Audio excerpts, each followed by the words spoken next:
अस्सलाम वालेकुम my cute friends. आज का न्यू पार्ट लेकर आ चुकी हूँ। तो चलिए आज के न्यू पार्ट को स्टार्ट करते हैं। और हाँ, मेरी ज़ुकाम लग गई है मुझे, तो मेरी वॉइस थोड़ा बकवास लगे तो इसे इग्नोर करना। उस पार्ट में हमने देखा था कि वो लोग गाड़ी से अब वापस आ चुके थे शंघाई में। आने के बाद वांग जी जो कि था ट्रैवल करने के बाद बहुत थक चुका था और उन लोगों ने कैब बुक करवाया था और फिर वो लोग अपनी जगह पर पहुंचते हैं जहां पर शू यांग उनके लिए वेट कर रहे थे। वांग जी बहुत ज़्यादा खुश था कि फाइनली वो अपने घर लौट रहा है, वो भी विंग के साथ। उसने विंग को देखा लेकिन अभी तक उन दोनों ने एक दूसरे के साथ बात नहीं किया था। इधर वैन रोहान अपनी आदमियों के साथ वहाँ पर खड़ा था। उसने कहा, वांग जी आज तुम्हारा आखिरी दिन है, बस अपनी आखिरी सांसें गिन लो अपने विंग के साथ।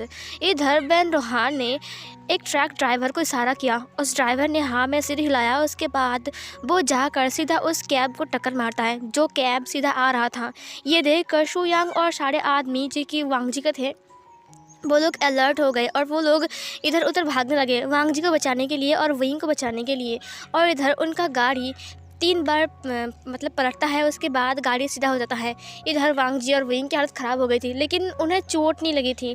लेकिन हाँ, वांग जी का जो फिंगर था वहाँ पर कट चुका था और उसका फॉरहेड पर कट चुका था। विंग की फॉरहेड पर कट चुका था, विंग की हाथ पर बहुत ज़ोर से लगी थी लेकिन उन लोगों को कुछ ज़्यादा नहीं हुआ। विंग बहुत मुश्किल से गाड़ी से निकलता है बहुत टाइम बाद। उसके बाद शू यांग ने कहा, बॉस आप ठीक तो हो ना। उसके बाद उसने वांग जी को बाहर निकाला, वांग जी भी बाहर आ गया। इधर वैन रोहान ने कहा, कैसे काम कर रहे तुम लोग, मुझे दो। इधर शू यांग ने जल्दी से पुलिस को कॉल लगा दिया। उसने कहा, प्लीज़ प्लीज़ हेल्प मी, यहाँ पर आइए, हमें आपकी ज़रूरत है। पुलिस ने कहा, हाँ हाँ हम ज़रूर आ रहे हैं। उसके बाद शू यांग ने बहुत मुश्किल से वांग जी को और विंग को गाड़ी से निकाला क्योंकि गाड़ी पूरी तरीके से बर्बाद हो चुका था, और ड्राइवर को भी निकाला। ड्राइवर की एक पैर टूट चुकी थी और फिर उन्हें हॉस्पिटल ले जाने के लिए शू यांग ने कहा, हमारी गाड़ी में आ जाइए। तभी अचानक ही वैन रोहान के आदमियों ने उनके ऊपर हमला कर दिया और वो लोग उनकी तरफ बम फेंकने लगे। ये देखकर विंग ने कहा, ये क्या हो रहा है। और तभी शू यांग ने कहा, बॉस विंग मेरे साथ आओ। और वहाँ पर जितने सारे लोग थे ना, मतलब वो एक रोड था तो वहाँ पर बहुत सारे लोग भी थे और वो लोग इधर उधर भाग रहे थे और वहाँ पर गोली चल रही थी, वो लोग बम फेंक रहे थे। शू यांग ने कहा, ये क्या हो रहा है। वांग जी ने कहा, ये वैन रोहान के आदमी है ना। उसके बाद शू यांग वांग जी को लेकर अपनी गाड़ी की तरफ जा रहा था लेकिन गाड़ी के पास जाने से पहले ही वैन रोहान एक गन लेकर आता है। उसके बाद उसने सीधा वांग जी को पॉइंट कर दिया। इधर वांग जी और शू यांग सब लोग रुक गए। शू यांग ने कहा, हम इतनी तैयारी के साथ नहीं आए थे, मुझे लगा कि आप सब वापस आ जाओगे गॉड। तभी इधर वैन रोहान ने कहा, वांग जी तुम वापस ज़रूर आ चुके हो लेकिन जिंदा घर कभी नहीं जाओगे। इधर विंग ने कहा, ये क्या कर रहे हो। वांग जी ने वहाँ पर अपने पैर से मार दिया वैन रोहान को और वो घर नीचे गिर गया। वैन रोहान ने कहा, वांग जी ने उसके नेक को पकड़ लिया। उसके बाद वांग जी इसके साथ फाइट करना स्टार्ट करता है और बाकी सारे वैन्स जो कि थे उनके आदमी, वो सब लोग सबके ऊपर हमला करते हैं। वैन छाव आ गया, उसने विंग को पकड़ लिया। उसने कहा, छोड़ो मुझे, क्या क्या कर रहे हो, छोड़ो। वैन छाव ने कहा, क्या छोड़ दो तुझे, चल मेरे साथ चल। उसके बाद उसने विंग को पकड़ के घसीटते हुए वहाँ से ले जाना स्टार्ट किया। इधर विंग जो कि था वो चिल्ला रहा था। उसने कहा, छोड़ो, देखो मुझे छोड़ दो, समझी। वैन छाव ने कहा, नहीं तुझे नहीं छोड़ूंगा। उसके बाद वो विंग को लेकर वहाँ पर विंग को फेंक दिया। विंग ने कहा, देखो मेरे पास मत आओ, वैन छाव ने कहा। उसके बाद वैन छाव ने उससे कहा, तेरे पास नहीं आऊँगा लेकिन तुझे मारूंगा ज़रूर। और ये बोलकर उसने वहाँ पर रखी हुई एक रॉड को उठा लिया। विंग ने कहा, क्या क्या कर रहे हो। विंग की फॉरहेड पर जो था वहाँ पर कट लग गया था, वहाँ से ब्लड निकल रहा था। इधर वांग जी के आदमी ने देख लिया कि वो वैन छाव विंग को मारने की कोशिश कर रहा है। वो लोग वहाँ पर आ गए, विंग को सेव करने लगे। तुरंत इधर वांग जी उस तरफ आने लगा। उसने कहा, विंग। वो तुरंत विंग के पास आ गया। उसके बाद इधर विंग ने वैन छाव को देखते हुए कहा, तेरी इतनी हिम्मत, तूने विंग के ऊपर हाथ लगाया। उसके बाद उसने वैन छाव के कॉलर को पकड़ लिया। उसके बाद वो वैन छाव को मुक्का मारना स्टार्ट करता है। इधर शू यांग भी सबसे फाइट कर रहा था और सब लोग फाइट कर रहे थे वहाँ पर, और वहाँ पर पुलिस भी आ रही थी। तुरंत वैन रोहान ने देखा कि वांग जी वैन छाव को मार रहा है और वैन रोहान के साथ मतलब थोड़ा सा दूर साइड में वहाँ पर एक गन गिरा हुआ था, मतलब उसका ही गन था, वो गिरा हुआ था। वैन रोहान ने कहा, हाँ अब दिखाता हूँ तुझे विंग चाहिए ना, तुझे तेरी प्यारी चीज़ छीन लूँगा मैं तुझसे। ये बोलकर उसने गन को उठा लिया। उसने विंग को देखा, विंग रो रहा था और चुपचाप खड़ा था वहाँ पर। उसके बाद वैन रोहान ने अपनी गन को उठाते हुए कहा, वांग जी सुन लो, लान वांग जी रुक जाओ। वांग जी रुक गया। उसके बाद उसने वैन झाओ को छोड़ दिया। इधर वैन रोहान ने विंग की तरफ गन को पॉइंट करते हुए कहा, तुम तो गए। ये बोलकर उसने फायर कर दिया। वांग जी ने कहा, विंग। वो दौड़ लगाया विंग की तरफ। शुयांग ने कहा, विंग हटो वहाँ से।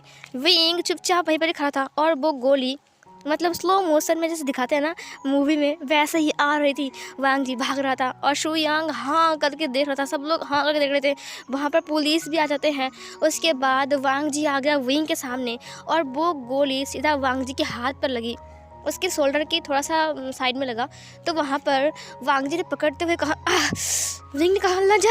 उसके बाद वो लान वांग जी के साथ वहाँ पर बैठ गया। लान वांग जी ने कहा, विंग तुम ठीक तो हो ना। विंग ने कहा, ये तुमने क्या किया। लान वांग जी के हाथ से बहुत खून निकल रहा था।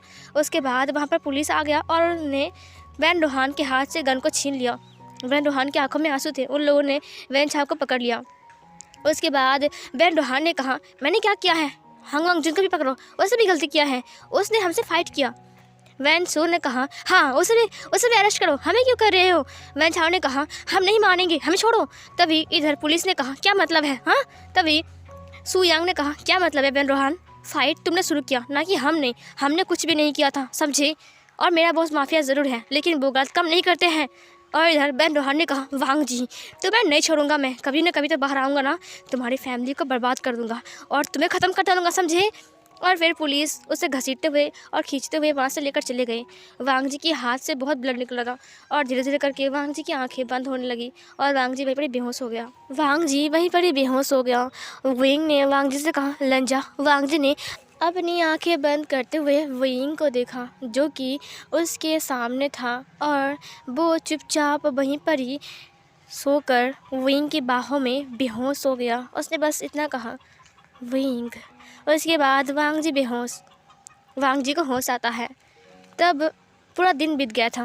वांग जी ने देखा कि वो नर्सिंग होम पर है जहाँ पर एक लड़की उसे देख रहा है। वो कोई और नहीं बल्कि लांचिंग थी। लांचिंग ने कहा, गगा आप ठीक तो हो ना। वहाँ पर लांचिंग के अलावा काफ़ी और लोग थे जो कि साइड में खड़े थे। उनमें था जियांग चैंग, लान सिचैन, मैडम लान, सब लोग थे।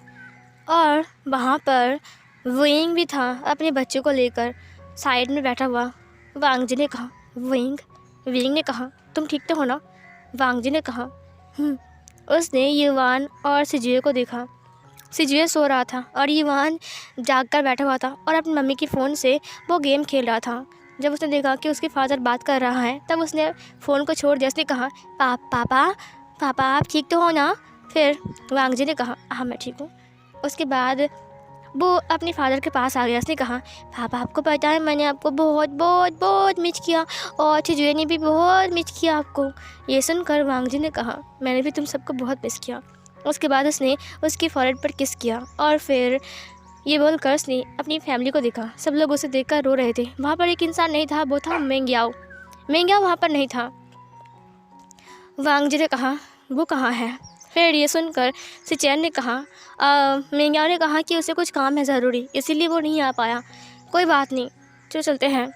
उसे कहा, हाँ ठीक है। उसके बाद वांग जी उठ गया और उसे सब लेकर चले गए। विंग अपने बच्चे को लेकर वहीं पर ही खड़ा था और फिर सब लोग गाड़ी में बैठ गए। मैडम लान ने कहा, क्या हुआ विंग। विंग ने कहा, मेरा काम ख़त्म हो गया है, अब मेरी कोई ज़रूरत नहीं है ना। ये सुनकर मैडम लान ने कहा, क्या मतलब है तुम्हारी कोई ज़रूरत नहीं है। विंग ने कहा, मैं अब जा रहा हूँ वापस जियांग फैमिली में, वैसे मैंने उनको वापस ला लिया ना। फिर मैडम लान ने कहा, क्या मतलब है विंग, तुम नहीं जाने वाले। फिर विंग ने कहा, उन्होंने तो एक बार भी नहीं बोला ना जाने के लिए। ये सुनकर मैडम लान ने कहा, ठीक है मैं समझता हूँ तुम्हारी नाराज़गी, ठीक है कोई बात नहीं, तुम उस दिन आना जिस दिन वांग जी तुम्हें खुद लाएगा। मैं कहता हूँ कि तुम जाओ। विंग ने कहा। उसके बाद सिजुए ने कहा, मम्मा क्या हो रहा है। युवान ने कहा, तुम सो रहे थे पता है, पापा चले गए। सिजुए ने कहा, कहाँ चले गए पापा, मुझे तो मिलना है। विंग ने कहा, वो चले गए हैं। फिर युवान ने कहा, मम्मा हम क्यों नहीं गए वहाँ पर मेरा बन्नी भी है। विंग ने कहा, हाँ हम जाएंगे, जब पापा हमें खुद लेने के लिए आएंगे और बोलेंगे जाने के लिए, उस दिन हम जाएंगे, ठीक है। सिजुए ने कहा, मम्मा और हमारा बर्थडे। विंग ने कहा चिंता मत करो, हम बर्थडे साथ में मनाएंगे। फिर ईवान ने कहा हाँ, और मुझे मॉम के हाथ का केक चाहिए, और खेल भी, और पुलाव, और तभी विंग ने कहा अच्छा ठीक है, मैं सब कुछ करूँगा। जियांग चैंग ने कहा विंग चले। विंग ने कहा हाँ चलो। उसके बाद विंग चला गया।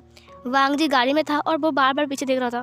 फिर वांग जी ने कहा और एक गाड़ी नहीं आ रही है? मैडम लान ने कहा हाँ आ रही हैं, उसमें सिचैन और बाकी सब हैं। वांग जी ने कहा ओह। वांग जी ने अपने माइंड में कहा सिजी और ईवान भी है क्या वहाँ पर? मुझे उनसे बात करनी है बहुत ज़्यादा, मैंने उन्हें बहुत मिस किया। उसके बाद वांग जी फाइनली घर पहुँच गया। जब वो घर पहुँच गया तब वो वहीं पर खड़ा था गेट के बाहर, वो अंदर नहीं गया। मैडम लान ने कहा क्या बात है वांग जी, अंदर आ जाओ। वांग जी ने कहा वो मैं मैडम लान समझ गया कि वांग जी यहाँ पर क्यों खड़ा है। फिर भी उन्होंने कहा क्या बात है वांग जी, तुम यहाँ पर क्या कर रहे हो, क्यों खड़ा हो यहाँ पर, तबीयत ख़राब है ना, चलो। वांग जी ने कहा फ़िलहाल तो मैं ठीक हूँ ना, और 2 दिन बीत चुके हैं मम्मा। ये सुनकर उन्होंने कहा हाँ 2 दिन बीत चुके हैं, लेकिन फिर भी क्या बात है, तुम यहाँ पर क्यों खड़े हो, मुझे समझ में नहीं आ रहा है। वांग जी ने कहा वो ईवान और सिजुए वो लोग अभी तक नहीं आए ना। मैडम लान ने कहा अच्छा। उन्होंने माइंड में कहा ईवान और सिजुए सिर्फ विंग के लिए नहीं। हाँ वांग जी तुम शर्माते बहुत ज़्यादा हो, भले ही तुम एक माफिया हो या फिर बिजनेसमैन। फिर वांग जी ने कहा क्या हुआ मॉम, आप ऐसे क्यों देख रहे हो मुझे? मैडम लान ने कहा वो लोग नहीं आएंगे। ये सुनकर वांग जी ने कहा हाँ क्यों, क्या कहा आपने, वो लोग नहीं आएंगे, लेकिन क्यों? मैडम लान ने कहा वो लोग चले गए जियांग हाउस में। वांग जी ने कहा लेकिन क्यों मॉम? उन्होंने कहा क्यों नहीं जाएंगे, तुमने बोला एक बार आने के लिए, बोलो, तुम्हें पता है ना कि विंग यहाँ पर नहीं रहता है। वांग जी ने कहा यहाँ पर नहीं रहता है, लेकिन सिजुए और ईवान तो यहीं पर थे ना, मैंने सुना है कि वो लोग यहीं पर आ चुके थे। ये सुनकर मैडम लान ने कहा हाँ तब वो लोग आए थे, क्योंकि तुम नहीं थे और हमारी हेल्प करने के लिए आए थे, लेकिन अब तुम आ गए हो इसीलिए वो चले गए। वांग जी ने कहा विंग ने ये गलत किया, आपने उसे रोका क्यों नहीं? मैडम लान ने कहा विंग किसका हस्बैंड है, मेरा है या फिर तुम्हारा, कि मैं क्यों रोकूं? तुम जाकर अपने हस्बैंड को लेकर आओ, मैं क्या करूँ इसमें, मुझे कुछ नहीं करना, मैं तो भाई सासू माँ हूँ, सासू माँ तो विलन होती है ना। हाँ वांग जी क्या तुम घर नहीं आओगे? वांग जी ने कहा मैं जा रहा हूँ। ये सुनकर मैडम लान ने कहा ठीक है ये ले चाबी गाड़ी के। वांग जी ने कहा मॉम आप मेरे साथ नहीं जाओगे? उसने कहा नहीं, तुमने अपने हस्बैंड को गुस्सा दिलाया, तुमने अपने हस्बैंड को नाराज़ किया, तुमने अपने हस्बैंड को नफ़रत किया, तुमने अपने हस्बैंड को गुस्सा दिलाया, तुमने अपने हस्बैंड को अपने आप से दूर किया, तुमने शक किया। तभी वांग जी ने कहा मॉम पता है मैंने बहुत कुछ किया है, आप ये सब मत बोलिए मुझे। फिर मैडम लान ने कहा तुम्हारी वजह से वो घर से निकल गया, अब तुम खुद उसे लेकर आओगे, मैं नहीं जाऊँगा। ये बोलकर मैडम लान चली गई अंदर। वांग जी ने कहा क्या मतलब है? सुचैन ने कहा ऑल द बेस्ट वांग जी। जिंगी चलो अंदर चलो। जिंगी ने कहा मम्मा पापा कहाँ हैं, वो नहीं आएंगे, मुझे उनसे बात करनी है। उसने कहा हाँ, और जिंगी को और सुचैन को एक पर्सन देख रहा था, वो भी दूर से छुप कर, और वो था निये मिंजू जो कि उन दोनों को देख रहा था। उसकी आंखों में आंसू थे। उसने अपने माइंड में कहा काश वहाँ पर मैं होता और जिंगी को गोद में लेता, और वो तभी वो रुक गया और कुछ नहीं बोला, और वो उसे लेकर अंदर चला गया।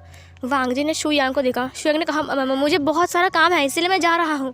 वांग जी ने उसकी कॉलर को पकड़ते हुए कहा हे तुम झूठ बोल रहे हो ना, कुछ काम नहीं है। शुयांग ने कहा हाँ बॉस मैं क्यों? वांग जी ने कहा ये लो चाबी, ड्राइव करो। उसने कहा तो ठीक है। उसके बाद वांग जी और शुयांग चले गए, बात भी नहीं किया। सीन कट होती है। शिजुए ने कहा मैंने कहा ना मुझे नहीं खाना है। ईवान ने कहा शिजुए तुम खा लो ना, तुम इतना गुस्सा क्यों करते हो?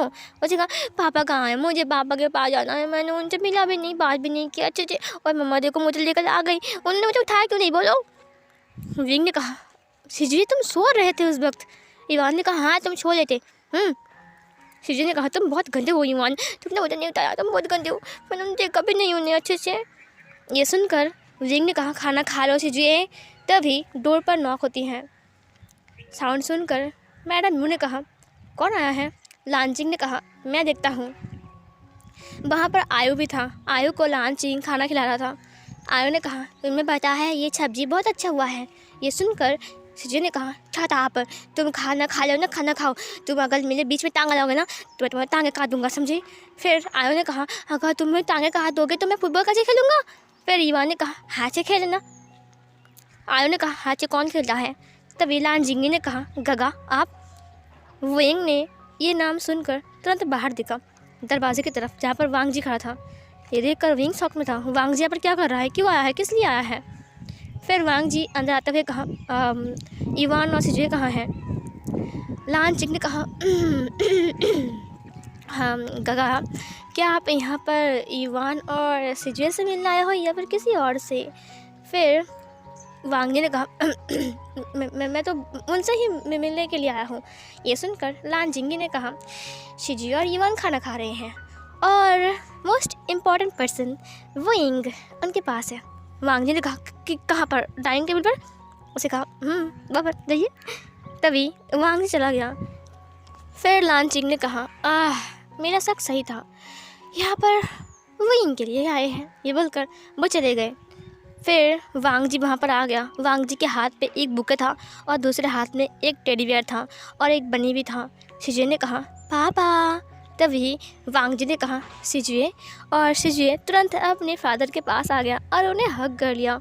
शिजुए ने कहा पापा मैंने आपको बहुत मिस किया, बहुत मिस किया। ये बोलकर उसने अपने फादर के चिक्स पर किस कर लिया और वांग जी ने उसके फोrehead पर किस करते हुए कहा मिस यू टू, मैंने तुम्हें बहुत मिस किया बेटा, तुम कैसे हो। उसे कहा हाँ मैं ठीक हूँ। उसके बाद उसने ईवान को देखा। ईवान ने कहा आप यहाँ पर कैसे आ गए पापा, आप तो वहाँ जा रहे थे ना हमारे घर में, और आपको पता है मम्मा ने कहा कि हम यहाँ पर आएंगे और हम यहाँ आ गए। वांग जी ने उसे बुलाया और फिर वो आ गया। वांग जी ने कहा ये लो, ये बनी तुम्हारे लिए और ये टेडी बियर तुम्हारे लिए। फिर शिजुन ने कहा मुझे भी बनी चाहिए था ना, अब मुझे भी बनी चाहिए। फिर ईवान ने कहा ठीक है तुम इसे ले लो, मैं टेडी को ले लूँगा, मेरे पास पहले से एक बनी है। ये बोलकर उसने उसको उसके हाथ से छीन लिया। शिजुन ने कहा नहीं नहीं मुझे दोनों चाहिए, मुझे ये दो, मुझे ये दो। वांग जी ने कहा अच्छा ठीक है, घर में तुम्हें बहुत सारा दूंगा, चुप हो जाओ। वो लोग चुप हो गए। वांग जी ने चॉकलेट बाहर निकाला। उसके बाद उसने आयु को दिखाते हुए कहा आयु चॉकलेट चाहिए। उसके बाद आयु कहा हाँ मुझे चॉकलेट चाहिए मामा। तो फिर लानजिंग ने कहा हाँ चॉकलेट चाहिए तुम्हें मामा के पास से, और खाना कौन खाएगा। आयु ने कहा मैं बाहर में खा लूँगा ना, वैसे भी मैं जा रहा हूँ मामा के पास मामा। उसके बाद वांग जी ने उसे दो चॉकलेट दिया। शिजी ने कहा और मेला कहाँ है, और मेला कहाँ है, मेला मेला कहाँ है, मुझे चाहिए। वांग जी ने कहा अच्छा ठीक है। शुयांग, उसके बाद शुयांग के हाथ में बहुत सारा टेडी बियर्स और चॉकलेट्स था। फिर शुयांग ने कहा बच्चे पार्टी मेरे पास आ जाओ, और फिर वो लोग दौड़ लगाते हैं। लानजिंग ने कहा वाह कितना ब्यूटीफुल टेडी है, मैं देखूंगा। उसके बाद वो भी चली गई। विंग वहीं पर ही खड़ा था और वांग जी उसे देख रहा था। और फिर वांग जी ने कहा विंग विंग वहाँ पर चुपचाप खड़ा था। विंग ने कहा तुम्हारी हाथ कैसी है और तुम यहाँ पर क्यों आ गए, तुम्हें तो घर जाना चाहिए था। वांग जी ने कहा तुम क्यों नहीं आए विंग। विंग ने कहा क्या मतलब है मैं क्यों नहीं आया। वांग जी ने कहा तुम समझते हो ना कि मैं क्या बोल रहा हूँ। विंग ने कहा वो घर मेरा तो नहीं है ना, इसीलिए मैंने नहीं आया।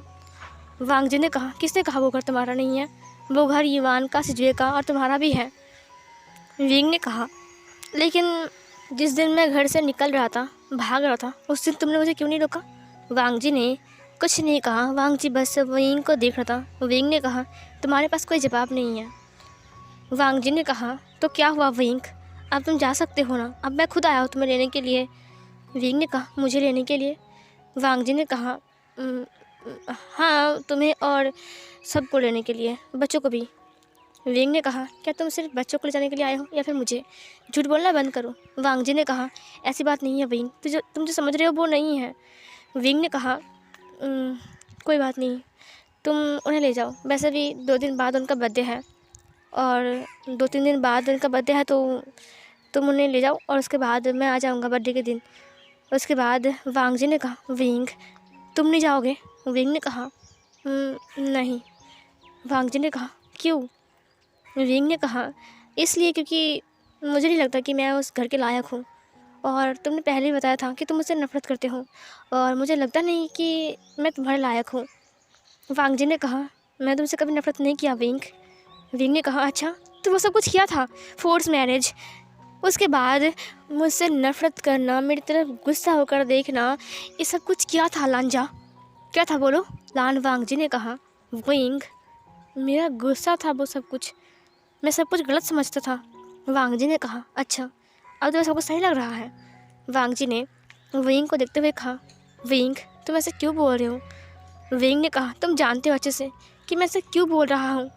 तुम्हें पता है मेरे यहाँ पर लग रही है। विंग ने अपने दिल को दिखाते हुए कहा। विंग ने कुछ नहीं कहा। उसके बाद विंग की आंखों में आंसू आ गए। विंग ने कहा, उस दिन रात को जब तुम मेरे साथ थे, तुम्हारा अल्फा रेट आया था, मुझे लगा था कि शायद तुम मुझसे प्यार करते हो, लेकिन मैं गलत था। तुम मुझसे प्यार करते ही नहीं हो, बल्कि उस दिन तुम्हारा रेट आया था, इसीलिए तुम मेरे साथ थे, है ना? वांगजी ने कहा। विंग ने कहा, मैं जान गया हूँ, क्योंकि तुमने रास्ते में मुझसे एक बार भी बात नहीं किया, एक बार भी नहीं पूछा कि मुझे क्या हो रहा है, मुझे दर्द हुआ कि नहीं। तुमने एक बार पूछा मुझसे, तुमने मुझसे बात किया? बोलो बोलो लान वांगजी, हांग वांगजुन। वांगजी ने कुछ नहीं बोला। वांगजी चुप था। विंग ने कहा, हाँ यही तुम्हारा जवाब है, चुप। तुम चुप हो ना, इसका मतलब यही है कि तुम मुझसे प्यार नहीं करते हो, तुम मुझसे नफरत करते हो, मुझे पता है। वांगजी ने कहा। विंग ने कहा, बस मुझे कुछ नहीं सुनना है, और अगर तुम चाहते हो कि तुम अपने बच्चों को ले जाओगे तो ले जाओ, मैं नहीं रखूँगा तुम्हें, लेकिन एक बात सुन लो, वो मेरा खून भी है, इसीलिए मेरे ऊपर उनका हक है, समझे? और उनके ऊपर मेरा हक ये भी है, इसीलिए वो मेरे पास आ सकते हैं, मैं उनके पास जा सकता हूँ, और अगर तुम्हें कोर्ट जाना है तो तुम जा सकते हो। वांगजी ने कहा। विंग ने कहा, मुझे तुमसे बात ही नहीं करनी है, ये बोलकर वो ऊपर चला गया। वांगजी की आंखों में आंसू थे। हाँ, उससे बात नहीं किया विंग से, वो सब कुछ होने के बाद से उसने विंग से बात भी नहीं किया। यहाँ तक कि नर्सिंग होम पर जब विंग बैठा हुआ था, उसने भी विंग से अच्छे से बात नहीं किया, बस कहा कि हाँ मैं ठीक हूँ। उस पर उसने कुछ नहीं पूछा कि तुम ठीक हो कि नहीं, क्योंकि वांगजी को बहुत ज़्यादा अजीब लग रहा था अपनी फैमिली के सामने। और तो और ये सब कुछ होने के बाद भी वांगजी को बहुत साइफिल हो रहा था, इसीलिए वांगजी ने विंग से बात नहीं किया। वांगजी ने बात नहीं किया, शर्म आ रही थी। अब वांगजी क्या करे? विंग नाराज़ हो गया है। विंग को लगता है कि वो उससे नफरत करता है, और वो उस दिन रात को उसके साथ था इसलिए क्योंकि उसका रट चल रहा था, लेकिन ऐसा नहीं है। वांगजी दिल से उसके साथ था। वांगजी उससे प्यार करता है हमेशा से। पहले बार जब उसने देखा था विंग को, शायद तब से नहीं, लेकिन जिस दिन से विंग के लिए उसका दिल धड़कना स्टार्ट किया था, उस दिन से वो विंग से प्यार करता है। उस दिन से ही वो विंग को अपना बनाया था। लेकिन एक मिसअंडरस्टैंडिंग उन दोनों के बीच में आ गई थी। लेकिन तो क्या हुआ, वांगजी कभी भी विंग से प्यार करना बंद नहीं किया, उसके लिए फ़िक्र करना बंद नहीं किया। सीन कट होती है। जब वांगजी पीछे मुड़ता है, तब इवान और सिजुए दोनों वहाँ पर खड़े थे, और लानचिंग और आयु वो लोग काउच में बैठे हुए थे, और वो लोग टेडी बियर्स को देख रहे थे। इधर सिजुए ने अपनी कमर पर हाथ रखते हुए कहा, ओह पापा, आप हमेशा गलती क्यों करते हो? फिर वांगजी ने कहा, क्या मतलब? इवान ने कहा, आपने फिर से मम्मा को गुस्सा कर दिया। वांगजी ने कहा, तुम्हारी मम्मा गुस्सा हो गई है मुझसे, अब क्या करूँ बोलो? सिजिया और इवान ने कहा, इधर कान निकल आई है। उसके बाद वांगजी वहाँ पर बैठ गया नील डाउन होकर, और अपनी कान को उनके पास लेकर गया। फिर शिजियो और इवान ने कहा, मम्मा बहुत गुस्सा है आपसे, इसीलिए मैं आपको बोल रहा हूँ, उनको मना लीजिए, नहीं तो हम साथ में नहीं जा सकते हैं ना, हमें साथ में जाना है, हमें हैप्पी फैमिली चाहिए। वांगजी ने कहा, तो मैं क्या करूँ? शिजियो और इवान ने कहा, हमारे पास एक प्लान है, क्या आप हमारे साथ दोगे? वांगजी ने कहा, हाँ बिल्कुल। उसने इवान और सिजियो को देखा, उन लोगों ने स्माइल किया और उनके टिट्स बाहर आ गए, और वो लोग बहुत ज़्यादा क्यूट लग रहे थे।